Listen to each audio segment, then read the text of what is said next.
मेरे प्यारे दोस्तों नमस्कार। वेदार्थ क्लासेज के इस यूट्यूब चैनल पर आप सभी का स्वागत है। दोस्तों आज की क्लास में हम लोग 10वीं क्लास के संस्कृत के पाठ संख्या 3 जिसका नाम अलस कथा है, इसके ऑब्जेक्टिव सवाल को देखने वाले हैं। यहाँ से दोस्तों जितने भी ऑब्जेक्टिव सवाल बन सकते हैं या जितने भी ऑब्जेक्टिव सवाल आपसे परीक्षा में पूछे जा चुके हैं उन सभी सवालों को लिया गया है और ये सभी के सभी सवाल आपके परीक्षा की दृष्टि से काफ़ी महत्वपूर्ण हैं। तो आइए दोस्तों देखते हैं कि पहला सवाल क्या है। यदि आप हमारे चैनल पर नए हैं तो चैनल को सब्सक्राइब कर दीजिए, इस वीडियो को लाइक कर दीजिए। यदि आपका कोई भी दोस्त मित्र भाई बहन 10वीं कंप्लीट तैयारी करना चाहते हैं तो इस वीडियो को शेयर करके सब्सक्राइब जरूर करवाइए। और देखिए दोस्त, पहला सवाल आपके स्क्रीन पर दिया गया है। घर में लगी आग को देखकर कौन लोग पलायमान हो गए? घर में लगी आग को देखकर कौन लोग पलायमान हो गए, कौन लोग भाग गए? तो ऑप्शन है आलसी लोग, समझदार लोग, फुर्तीले लोग या धूर्त लोग। तो घर में लगी आग को देखकर जितने भी धूर्त लोग से सब के सब भाग गए। सही उत्तर ऑप्शन नंबर डी हो जाएगा। और ये जो सवाल है 2019 में, 2022 में, 2026 में पूछा गया सवाल है। अगला सवाल दोस्त दिया गया है, मैथिली भाषा के कवि कौन है? मैथिली भाषा के कवि कौन है? ऑप्शन है राजशेखर, विद्यापति, दामोदर गुप्त या कालिदास। तो मैथिली भाषा के कवि विद्यापति जी हैं। सही उत्तर बी हो जाएगा। अगला सवाल दिया गया है, किसने असली आलसियों को आग से बचाया? किसने असली आलसियों को आग से बचाया? मंत्री वीरेश्वर ने, नियोगी पुरुष ने, धूर्त आलसी ने या विद्यापति के द्वारा? तो असली आलसी जितने भी थे उन लोगों को आग से नियोगी पुरुष के द्वारा बचाया गया। सही उत्तर बी हो जाएगा। अगला सवाल दोस्त दिया गया है, मिथिला का दानशील और कारुणिक मंत्री कौन था? चलिए इसका आंसर आप लोग कमेंट में बताइए। मिथिला का दानशील और कारुणिक मंत्री कौन था? ऑप्शन है विशेश्वर, रमेश्वर, विद्यापति या वीरेश्वर। तो जो मिथिला का दानशील और कारुणिक व्यक्ति थे, मंत्री जी थे, उनका नाम वीरेश्वर था। सही उत्तर क्या हो जाएगा? डी हो जाएगा। आप लोग ऑप्शन नंबर ए मार के मत आ जाइएगा, क्योंकि यहाँ पर ऑप्शन नंबर ए में विशेश्वर दिया है लेकिन उनका नाम रियल में क्या था? वीरेश्वर था। सही उत्तर क्या हो जाएगा? डी हो जाएगा।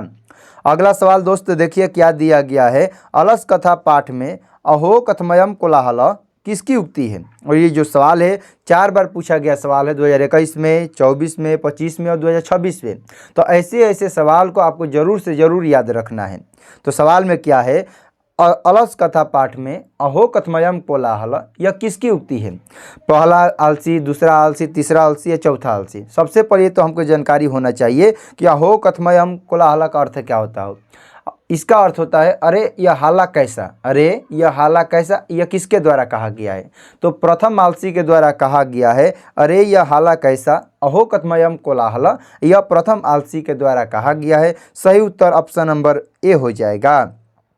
अगला सवाल दोस्त दिया गया है, आलस्य को किसके समान बताया गया है? आलस्य को, आलसी लोगों को या आलस को किसके समान बताया गया है? ऑप्शन है मित्र के समान, धन के समान, शत्रु के समान या परिश्रम के समान। तो आलस को हमेशा शत्रु के समान माना गया है, दुश्मन के समान माना गया है। सही उत्तर सी हो जाएगा। हमें जीवन में कभी आलस नहीं करना चाहिए। इस पाठ का यही लेसन का शिक्षा देता है। अगला सवाल दोस्त दिया गया है, आलसियों का शरणदाता कौन होता है? आलसियों का शरणदाता कौन होता है? ऑप्शन है निर्दयी, कारुणिक, ईश्वर या सज्जन। तो आलसियों को जो शरणदाता होते हैं, आलसियों को खान पान जो खिलाने वाले होते हैं वह ईश्वर नहीं होते, सज्जन नहीं होते, निर्दयी नहीं होते। वह कारुणिक व्यक्ति होते हैं जो मुंह लग जाता है कि ये कुछ नहीं करता, चल इसको भोजन करा देते हैं। यानी कि 7वां का सही उत्तर बी हो जाएगा। आलसियों का शरणदाता कारुणिक व्यक्ति होता है। अगला सवाल दिया गया है, अलसशाला में कितने लोग सोए हुए थे? अलसशाला में कितने लोग सोए हुए थे? 4, 3, 5 या 7? तो अलसशाला में टोटल 4 लोग सोए हुए थे। सही उत्तर हो जाएगा ऑप्शन नंबर ए। अगला सवाल दोस्त दिया गया है कि तुषड़िम पद का अर्थ क्या होता है? तुषड़िम पद का अर्थ क्या होता है? ऑप्शन है वाचाल, मौन, पुराना या समीप। तो तुषड़िम का मतलब होता है चुप, चुप मतलब कि मौन। सही उत्तर क्या हो जाएगा? बी हो जाएगा। तुषड़िम का अर्थ मौन होता है। अगला सवाल है, अलस कथा कैसी कथा है? अलस कथा कैसी कथा है? ऑप्शन है बाल कथा, हास्य कथा, धार्मिक कथा या व्यंग कथा। तो जो एक अलस कथा पाठ है जो विद्यापति जी के द्वारा लिखा गया है, यह एक व्यंग कथा है। इसमें आलसियों के बारे में चर्चा किया गया। खूब बढ़िया कहानी है, इसको पढ़िएगा तो एकदम आनंद आ जाएगा आपको। तो अलस कथा कैसी कथा है? यह एक व्यंग कथा है। सही उत्तर डी हो जाएगा। अगला सवाल दोस्त दिया गया है और ये कितना बार पूछा गया? ये भी 4 बार पूछा गया सवाल है कि अलस कथा पाठ के रचयिता कौन है? इसका आंसर आप लोग कमेंट में जल्दी जल्दी बताइए कि अलस कथा पाठ के रचयिता कौन है? विद्यापति, महात्मा विदुर, कृष्ण या इनमें से कोई नहीं? तो अलस कथा पाठ के जो रचयिता है उनका नाम है विद्यापति। सही उत्तर ए हो जाएगा। अगला सवाल है वास्तविक आलसियों की संख्या कितनी थी? ऑप्शन है 5, 6, 4 या 3। तो जो रियल में आलसी लोग थे वो टोटल 4 थे। आलसियों की वास्तविक संख्या 4 थी। अगला सवाल है सबसे बड़ा शत्रु कौन है? सबसे बड़ा शत्रु कौन है? ऑप्शन है क्षमा, आलस्य, क्रोध या लोभ। तो सबसे जो बड़ा शत्रु है, हम लोग का सबसे बड़ा जो दुश्मन है वो आलस्य है। आलस्य सबसे बड़ा शत्रु है, ये याद रखिएगा। ऑप्शन नंबर बी हो जाएगा। अगला सवाल है अपनी भूख मिटाने के लिए कौन कुछ भी नहीं करता है? अपना स्वयं का भूख मिटाने के लिए कौन कुछ भी नहीं करता है? ऑप्शन है उद्यमी, आलसी, धनी या निर्धन।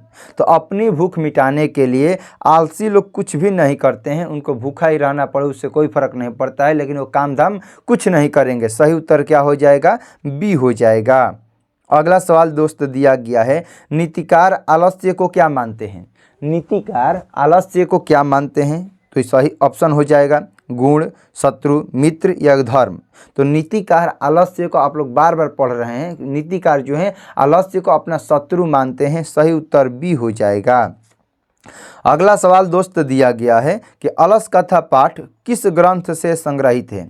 अलस कथा जो पाठ है यह किस पाठ से लिया गया है? ऑप्शन है काव्य मीमांसा से, पुरुष परीक्षा से, पंचतंत्र से या हितोपदेश से। तो जो अलस कथा पाठ है यह पुरुष परीक्षा नामक ग्रंथ से लिया गया है। सही उत्तर बी हो जाएगा। अगला सवाल दिया गया है वीरेश्वर कैसा था? वीरेश्वर कैसा था? ऑप्शन है ईमानदार, भ्रष्ट, दानशील या धनी। तो जो वीरेश्वर है वह एक दानशील प्रवृत्ति का व्यक्ति था। सही उत्तर सी हो जाएगा। अगला सवाल दिया गया है वीरेश्वर कौन था? वीरेश्वर कैसा था? दानशील था। लेकिन यहाँ पर सवाल है कि वीरेश्वर कौन था, और ये जो सवाल है 2018 में 2022 में 2 बार पूछा गया सवाल है। तो ऑप्शन है मिथिला के राजा, मिथिला के मंत्री, मिथिला के राजकुमार या मिथिला का संतरी थे। तो जो वीरेश्वर जी थे वो मिथिला के मंत्री जी थे। सही उत्तर बी हो जाएगा। अगला सवाल दिया गया है अलसशाला में आग क्यों लगाई गई? अलसशाला में आग क्यों लगाई गई? ऑप्शन है आलसियों को भगाने के लिए, आलसियों की परीक्षा लेने के लिए, अलसशाला की संपत्ति हड़पने के लिए, इनमें से किसी के लिए भी नहीं। तो अलसशाला में अलस कथा जो पाठ है, अलस कथा पाठ में अलसशाला में आग आलसियों की परीक्षा लेने के लिए लगाई गई थी। सही उत्तर बी हो जाएगा। अगला सवाल है अलसशाला में आग लगने के बाद कितने लोग नहीं भागा? अलसशाला में आग लगने के बाद कितने लोग नहीं भागे? ऑप्शन है 3, 5, 4, 6। तो अलसशाला में आग लगने के बाद 4 लोग नहीं भागे और इन्हीं 4 लोगों को वास्तविक आलसियों की पहचान किया गया। रियल में वास्तविक आलसी कितने थे? तो दोस्तों 4 थे। सही उत्तर क्या हो जाएगा? सी हो जाएगा। अगला सवाल दिया गया है चारों आलसियों को कैसे बाहर किया गया? जितने 4 आलसी थे उन लोगों को आग लगने के बाद कैसे बाहर किया गया? ऑप्शन है पैर पकड़कर, हाथ पकड़कर, केस पकड़कर या बाँह पकड़कर। तो चारों आलसियों को केस पकड़कर बाहर किया गया। सही उत्तर सी हो जाएगा। अगला सवाल दिया गया है अलस कथा अंतर्गत मिथिला में कौन मंत्री थे? अलस कथा पाठ के जो अंतर्गत मिथिला के मंत्री का नाम क्या था? ऑप्शन है तपेश्वर, भुवनेश्वर, वीरेश्वर या महेश्वर। तो अलस कथा पाठ के अंतर्गत मिथिला के जो मंत्री थे उनका नाम वीरेश्वर था। सही उत्तर सी हो जाएगा। अगला सवाल दिया गया है बनावटी आलस्य दिखाकर कौन भोजन ग्रहण करते थे? बनावटी आलस्य दिखाकर कौन भोजन ग्रहण करते थे? सही उत्तर ऑप्शन है विद्वान, मूर्ख, धूर्त या जानकार। तो बनावटी आलस्य दिखाकर आलसी नहीं थे, लेकिन फिर भी भोजन करने के लिए बनावटी आलस्य दिखाकर जितने भी धूर्त लोग थे वो भोजन ग्रहण करने लगे। सही उत्तर सी हो जाएगा। अगला सवाल दिया गया है तयन्ते यदे अस्मिन् गृहे अग्निलग्न होती, यह किसकी उक्ति है? तयन्ते यदे अस्मिन् गृहे अग्निलग्न होती, यह किसकी उक्ति है? प्रथम है, द्वितीय है, तृतीय है, चतुर्थ है। सबसे पहले इसका अर्थ क्या होगा? इसका अर्थ होगा कि लगता है कि इस घर में आग लग गई है। पहला आलसी ने बोला था कि अरे यह शोरगुल कैसा, तो दूसरा आलसी बोलता है कि लगता है कि इस घर में आग लग गई है। तो यह किसका कथन हो जाएगा? द्वितीय आलसी के द्वारा कहा गया है कि तयन्ते यदि अस्मिन् गृहे अग्निलग्न होती, यानी कि लगता है कि इस घर में आग लग गई है, द्वितीय आलसी के द्वारा कहा गया है। सही उत्तर बी हो जाएगा। अगला सवाल दिया गया है, को अपि धार्मिक नास्ति कैवैष्णव प्रावीणो अति, किसने कहा? कोई धार्मिक व्यक्ति नहीं है जो हमारे ऊपर कंबल डाल दे।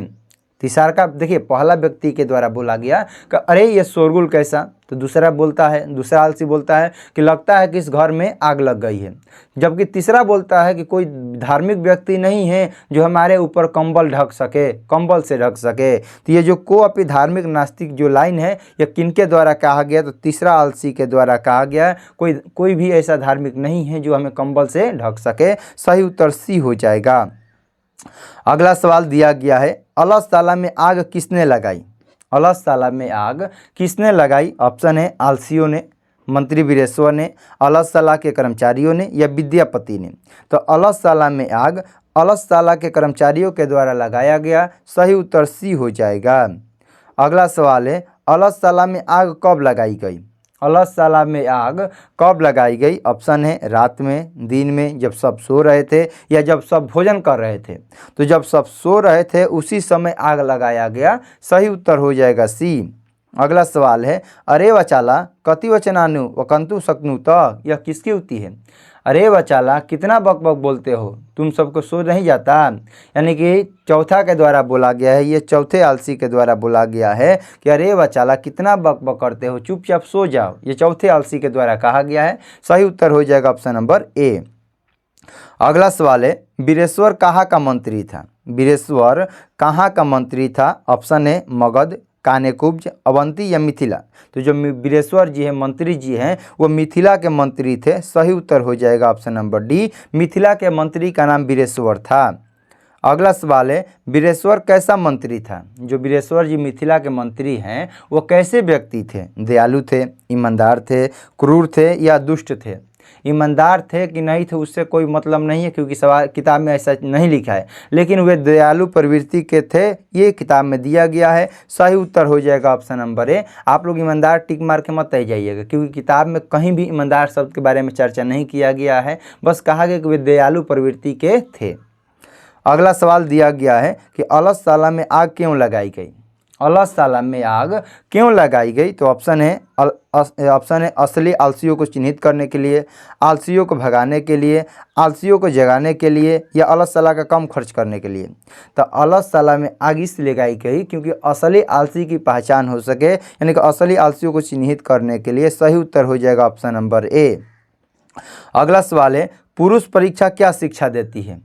पुरुष परीक्षा जो पाठ है, किताब है, यह किसकी शिक्षा देती है? ऑप्शन है, गुण निराकरण की, दर्शन की, दोष निराकरण की या सत्य की। तो जो पुरुष परीक्षा है वह दोष निराकरण की शिक्षा देती है। सही उत्तर हो जाएगा ऑप्शन नंबर सी। अगला सवाल है, आलसियों को प्रतिदिन इच्छा भर भोजन कौन दिलवाता था? आलसियों को प्रतिदिन इच्छा भर भोजन कौन दिलवाता था? ऑप्शन है, विद्यापति, वीरेश्वर, अलसशाला के कर्मचारी या मिथिला के राजा। तो सही उत्तर हो जाएगा, आलसियों को प्रतिदिन इच्छा भर भोजन वहाँ के मंत्री वीरेश्वर जी करवाते थे। सही उत्तर हो जाएगा ऑप्शन नंबर बी। अगला सवाल दोस्त दिया गया है कि बच्चों का रक्षक कौन होता है? बच्चों का रक्षक कौन होता है? ऑप्शन है, माता, पिता, शिक्षक या दोस्त। तो जो बच्चों के रक्षक होते हैं वो माता होती हैं। सही उत्तर ए हो जाएगा।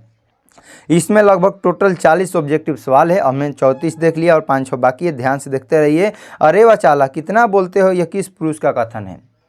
अरे वचाला यह कितना बोलते हो, अरे वचाला कहीं लिखे हैं, आप लोग पढ़े हैं ना? तो अरे वचाला जो है ये किसके द्वारा कहा गया है? ऑप्शन है, प्रथम, द्वितीय, तृतीय, चतुर्थ। तो अरे वचाला कितना बोलते हो, यह चतुर्थ व्यक्ति के द्वारा कहा गया है। सही उत्तर हो जाएगा ऑप्शन नंबर डी। अगला सवाल है, पुरुष परीक्षा किस भाषा में लिखा गया है? पुरुष परीक्षा जो है वह किस भाषा में लिखा गया है? तो ऑप्शन है, संस्कृत, हिंदी, मैथिली या अवधी भाषा में। तो पुरुष परीक्षा हिंदी भाषा में लिखा गया है। अगला सवाल है, भूखा रहना कौन पसंद करता है? भूखा रहना कौन पसंद करता है? ऑप्शन है आलसी, मूर्ख, विद्वान या परिश्रमी। तो भूखा रहना आलसी लोग पसंद करते हैं, भूखे मर जाएंगे लेकिन काम नहीं करेंगे। सही उत्तर ए हो जाएगा। अगला सवाल है, बीरेश्वर अनाथों को क्या देता था? जो बीरेश्वर मंत्री जी है अनाथों को क्या देते थे? ऑप्शन है पैसा, शिक्षा, भोजन या पुस्तक। तो बीरेश्वर मंत्री अनाथों को भोजन देते थे। सही उत्तर सी हो जाएगा। अगला सवाल दिया गया है कि पुरुष परीक्षा किस रूप में विभिन्न मानव गुणों के महत्व का वर्णन करता है? पुरुष परीक्षा किस रूप में विभिन्न मानव के गुणों का महत्व के बारे में चर्चा करता है? ऑप्शन है पद्य रूप में, श्लोक रूप में, नाटक रूप में या कथा रूप में। तो सही उत्तर हो जाएगा कथा रूप में, ऑप्शन नंबर डी। अगला सवाल है, चारों आलसियों को कौन बाहर निकाला? जितने चारों लोग आग लगने के बाद 4 आलसी बच गए थे, उन लोगों को बाहर कौन निकाला? तो ऑप्शन है मंत्री, सिपाही, राजा या चौकीदार। तो चारों आलसियों को वहाँ के नियोगी पुरुष सिपाहियों के द्वारा निकाला गया। सही उत्तर हो जाएगा ऑप्शन नंबर बी। और इसमें दोस्तों टोटल 40 ऑब्जेक्टिव सवाल है। यहाँ से हम लोग 40 ऑब्जेक्टिव सवाल होता है समाप्त। तो चलिए दोस्त, आज की क्लास को यहीं पर समाप्त करते हैं। क्लास कैसा लगा कमेंट में ज़रूर बताइए। यदि आप लोग हमारे चैनल पर नए हैं तो चैनल को सब्सक्राइब कर दीजिए। यदि आपका कोई भी दोस्त, मित्र, भाई बहन 10वीं कंप्लीट तैयारी करना चाहते हैं तो इस वीडियो को शेयर करके सब्सक्राइब जरूर करवाइए। और मिलते हैं अगले क्लास में अगले चैप्टर के साथ। तब तक के लिए आपको जय हिंद, जय भारत।